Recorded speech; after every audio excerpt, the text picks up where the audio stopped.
Alléluia, Alléluia. Gloire soit rendue à notre roi.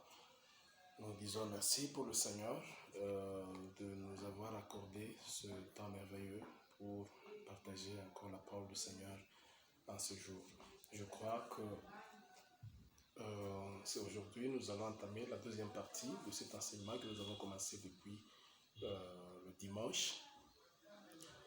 Nous parlons sur la restauration, ou la visitation divine. La première partie de la restauration, c'est la visitation divine. Concernant la restauration, si Dieu ne vous visite pas, il est difficile de vivre, d'expérimenter la restauration, parce que la véritable restauration ne vient que de Dieu. Notez cela. La véritable restauration dans la vie d'une personne ne vient que de Dieu. Alors ici, j'ai énuméré un livre qu'on a partagé avec vous depuis le dimanche. Dans ma première partie, ceux qui nous suivent sur YouTube, sur ma page Facebook, là il y a Gordon Kalenga Ministries, la page de la communauté, la mission évangélique internationale du Mont des Oliviers, ou soit sur mon groupe Gordon Kalenga, Maréchal Gordon Kalenga.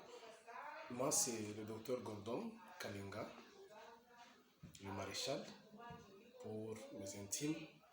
Je suis le représentant légal de la communauté évangélique internationale Mont des Oliviers.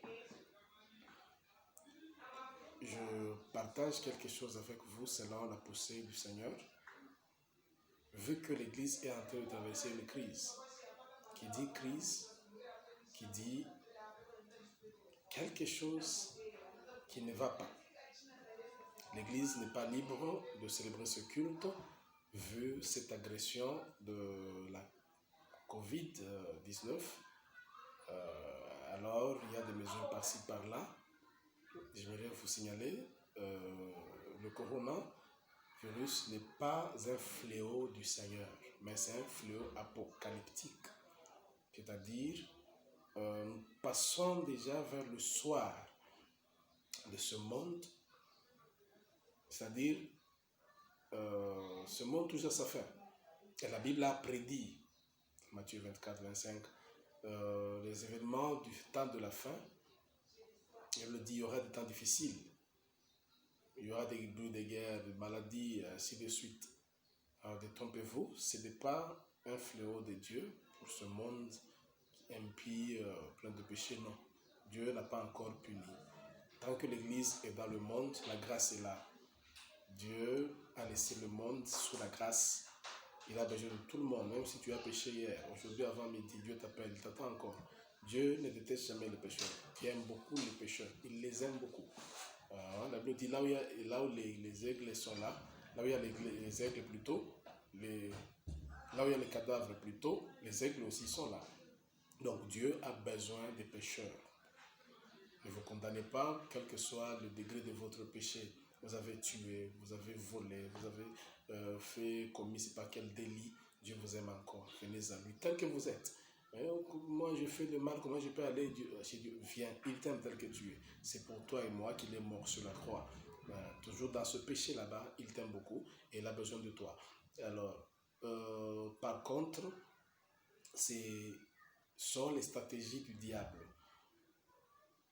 J'ai toujours dit qu'en cette situation ici de corona, c'est d'abord l'Église qui est visée.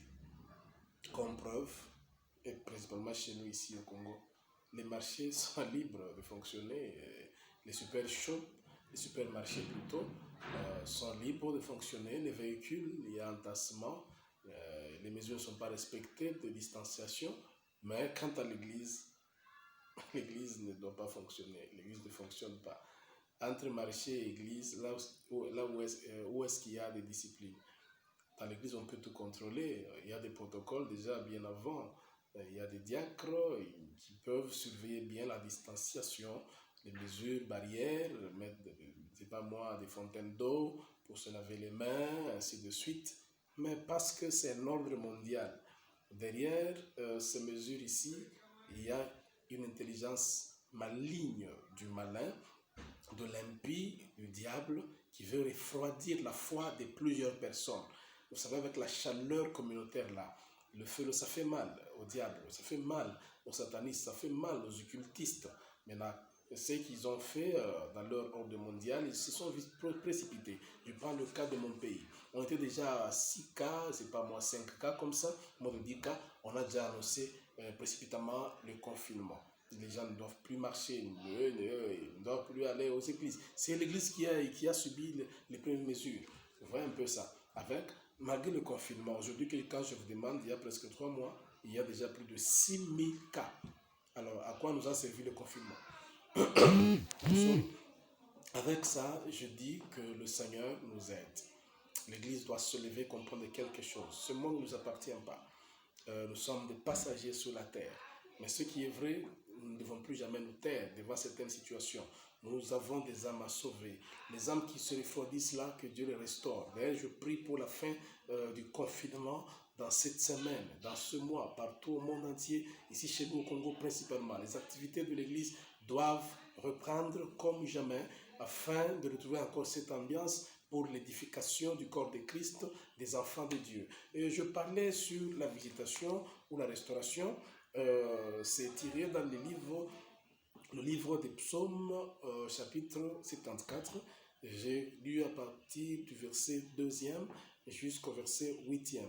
Je pense que j'ai partagé dans le premier message pour compléter la deuxième partie plutôt. Souviens-toi de ton peuple. C'est comme ça que le verset 2e commence. Souviens-toi de ton peuple.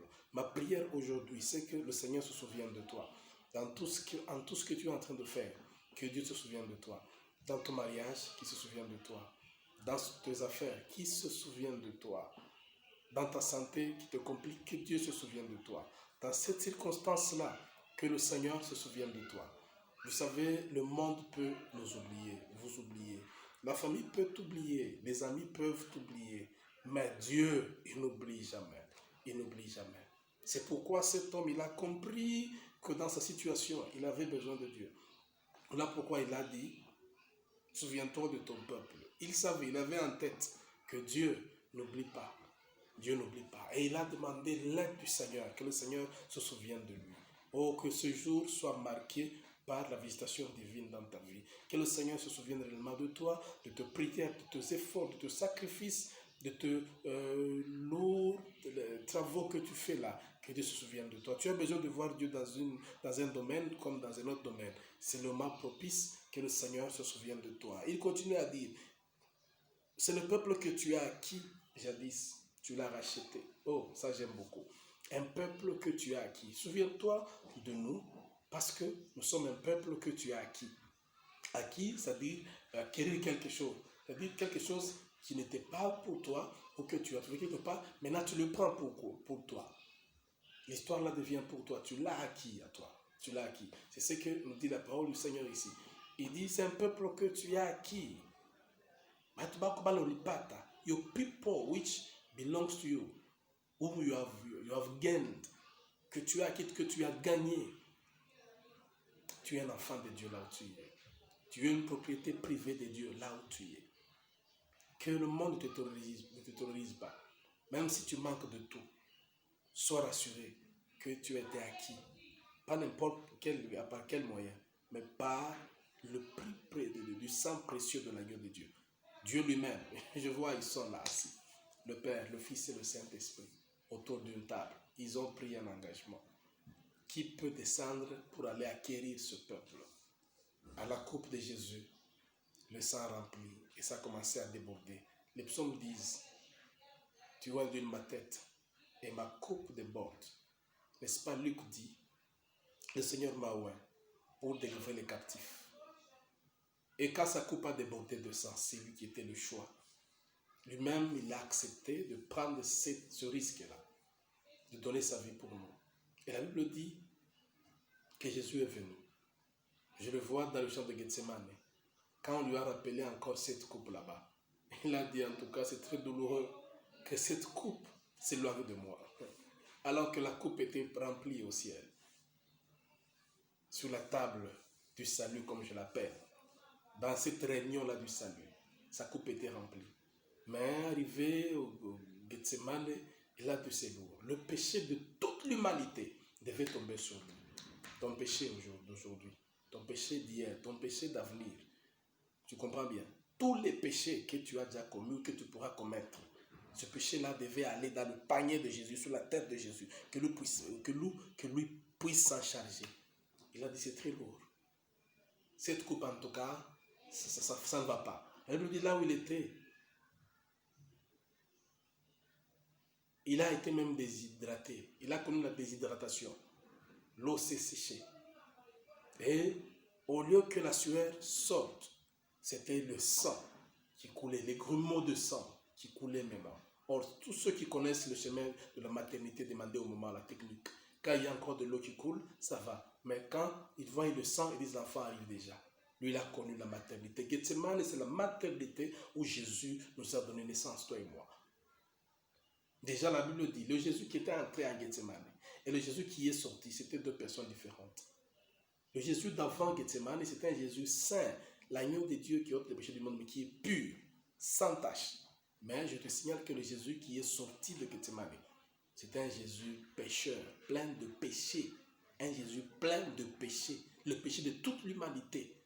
Il ne parlait pas encore, il ne riait pas encore. Il est très, très sérieux, parce qu'il avait une charge sur lui. Quelle charge? La charge de nos fautes, de nos péchés. Et Dieu l'a puni pour ça. Il est monté à la croix. Personne ne l'a tué, lui-même l'a donné sa vie. Il a déjà le pouvoir de donner sa vie, de la reprendre. Personne ne pouvait tuer. On a tué mon sauveur. Non, personne n'a tué Jésus. Personne n'a le pouvoir de le tuer. Il a donné sa vie lui-même. Il a dit, Père, je remets mon esprit entre tes mains. Et il a expiré. J'aimerais dire à quelqu'un aujourd'hui que tu puisses revivre le Gethsemane. Tout te délie, quelqu'un a payé le prix pour ça. Que personne ne te condamne. C'est pourquoi il dit, il n'y a point de condamnation pour tous ceux qui sont en Jésus-Christ. Alléluia. Jésus t'a délivré. Jésus a donné sa vie pour toi et moi. Et on est libre. Il dit, visite ce lieu. Dieu sait que tu as des problèmes, mais c'est à toi de l'appeler. Il faisait une prière. Laisse-moi te dire, tu peux t'habituer à toutes choses, mais ne t'habitues jamais à Dieu. Tu peux abandonner certaines choses, manger les faux, faire les jogging, mais n'arrête jamais la discipline de la prière. La vie de l'enfant de Dieu, c'est la vie de la prière. Tu tomberas bas, tu auras une défaite le jour que tu arrêteras de prier. Cultive encore cette culture de la prière. Tôt ou tard, ça va payer. La prière paye, je vous dis, la prière paye. Ce que l'argent ne peut pas payer, la prière peut le faire.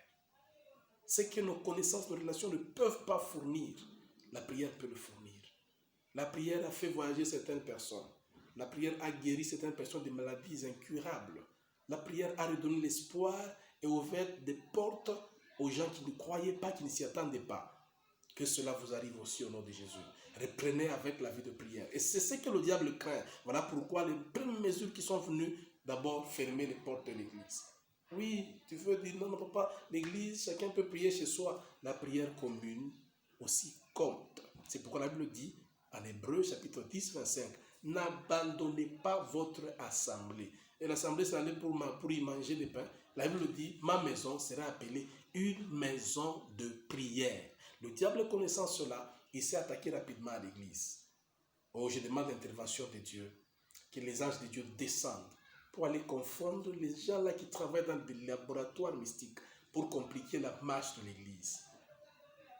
Et que les choses puissent se décanter au nom de Jésus. Sur mon pays, je proclame la fin de cette maladie, de coronavirus, au nom de Jésus. Écoutez bien, aimés dans le Seigneur. Il dit, souviens-toi de ton peuple que tu as acquis, que tu as racheté. Le mot rachat, racheter, c'est quoi? Quelque chose qui a été acheté ou qui a été donné. Maintenant, cette fois-ci, on veut le regagner, le gagner de nouveau. Il y a une marchandise ici. On vend une montre. Quelqu'un vient prendre cette montre, paye cette montre, il part. Mais toi, tu as besoin de cette montre là-bas. Il faut le racheter. Peut-être on peut le taxer double. Et c'est l'œuvre que Jésus a fait.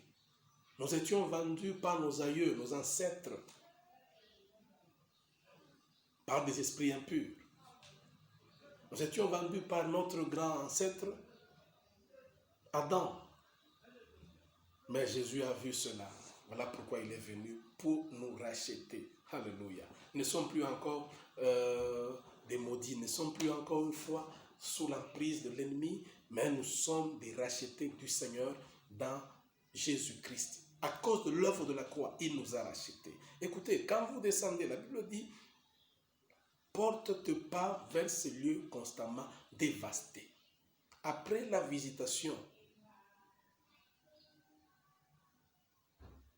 il dit porte ce pas. Après la prière plutôt. Le premier point pour la restauration, j'ai dit, c'est la prière. Tout celui qui entreprend le chemin de la prière, il est dans la bonne voie pour la restauration de sa vie. Et après la prière, vient maintenant la restauration. Il dit, porte-te pas. Will you walk through this way? Il s'adresse à quelqu'un qui l'a vu marcher à gauche, à droite. Maintenant, il le supplie cette fois-là. Regarde aussi ici. Can you see also me this side? Il supplie maintenant, après sans avoir s'engager dans la prière. Maintenant, il supplie la visitation du Seigneur. Visite-moi, visite-moi. Porte pas là, te pas là, te pas là. Your steps, take your steps also to my side.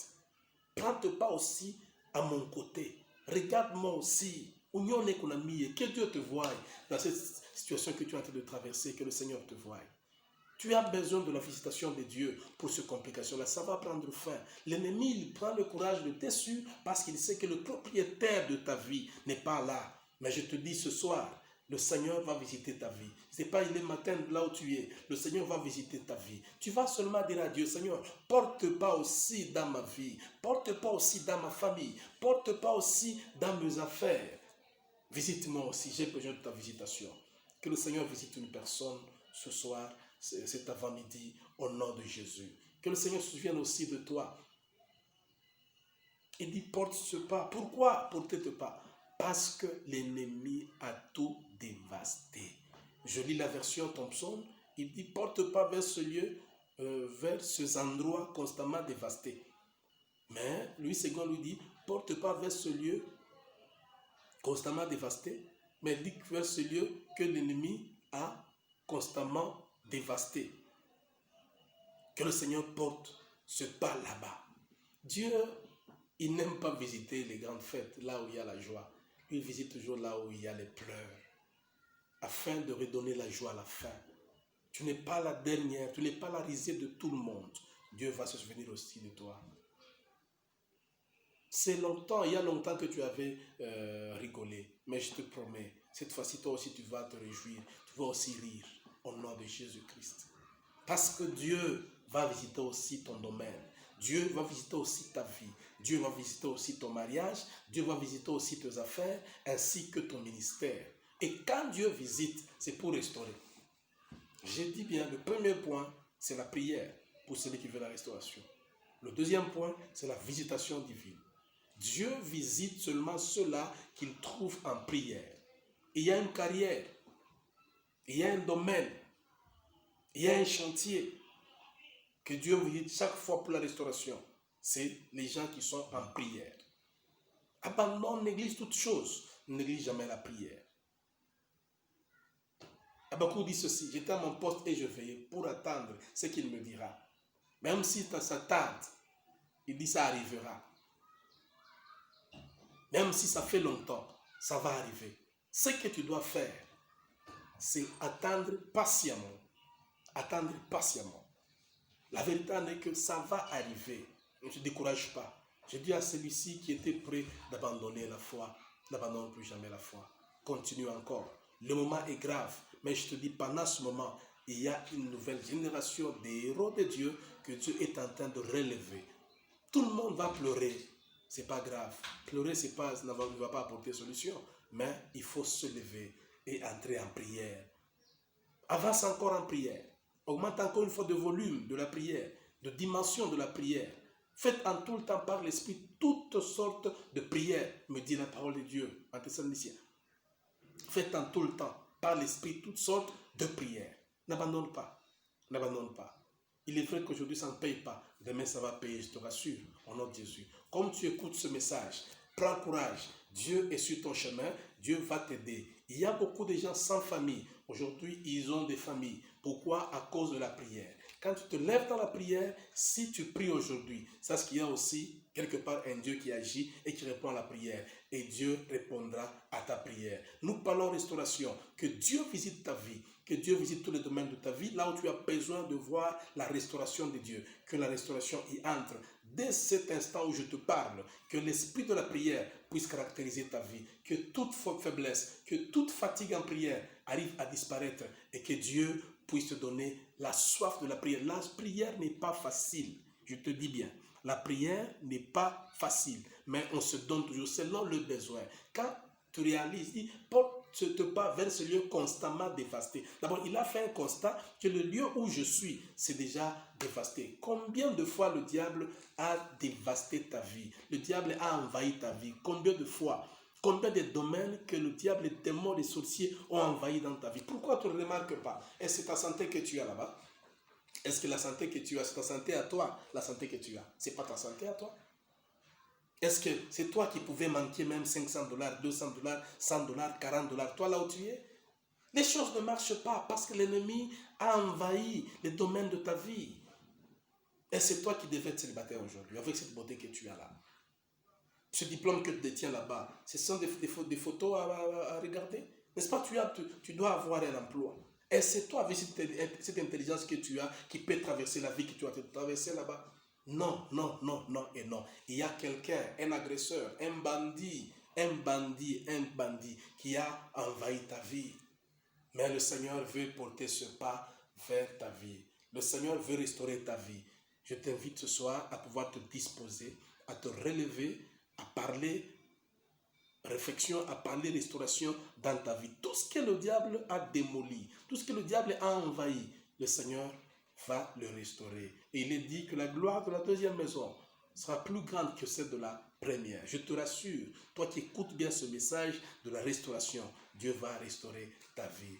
Merci beaucoup pour aujourd'hui. Je m'arrête là-bas. On va continuer la troisième partie demain de ce message et le Seigneur va pouvoir bénir une personne. Là où tu es, tu m'as suivi avec attention. Mets ta main droite sur ton cœur et je vais prier pour toi. Le Seigneur va pouvoir t'aider. Merci, tendre Père. Je prie pour ce bien-aimé qui est en train de me suivre, pour cette bien-aimée qui m'a suivi en ce moment. Père, tu connais bien sa vie. Visite sa vie au nom de Jésus. Tu connais en quel domaine il a été envahi par l'ennemi, par le méchant Seigneur. Ô Dieu d'amour, donne l'esprit de prière et retrouve-le dans ta maison qui est la prière afin de le restaurer. Si tu as entendu la prière de Bartimée, c'est parce qu'il a crié. Voilà mon frère qui va aussi crier à toi. Il va te donner tout ce qu'il a comme complication. Seigneur, daigne écouter cette prière. Je prie pour lui à cet instant que tu le guérisses, que tu le bénisses, que tu le relèves, que tu le restaures au nom précieux et puissant de Jésus. Dorénavant, qu'il se tienne sur ce deux pieds et qu'il puisse marcher vers sa restauration au nom de Jésus. Gloire te soit rendue, mon Seigneur, pendant ce temps. Je bénis ton peuple au nom puissant et précieux de Jésus. Je dis et nous disons Amen. Merci beaucoup, bien-aimés, que le Seigneur vous bénisse. C'est votre humble serviteur, le docteur Gordon Kalinga, de Mont des Oliviers. Pour nos contacts, c'est le plus 243, le code du Congo, 9970 84 449. Pour les conseils spirituels, pour l'assistance dans la parole de Dieu, vous pouvez appeler à ce numéro là-bas. Sur Facebook, c'est Maréchal Gordon Kalinga. Sur ma page, c'est Gordon Kalinga Ministries. Pour YouTube, c'est Dr Gordon Kalinga. Vous allez nous trouver et le Seigneur va pouvoir vous bénir. Ok, nous vous aimons beaucoup plus et à la prochaine. Je vous dis ciao, ciao, bye bye, que Dieu vous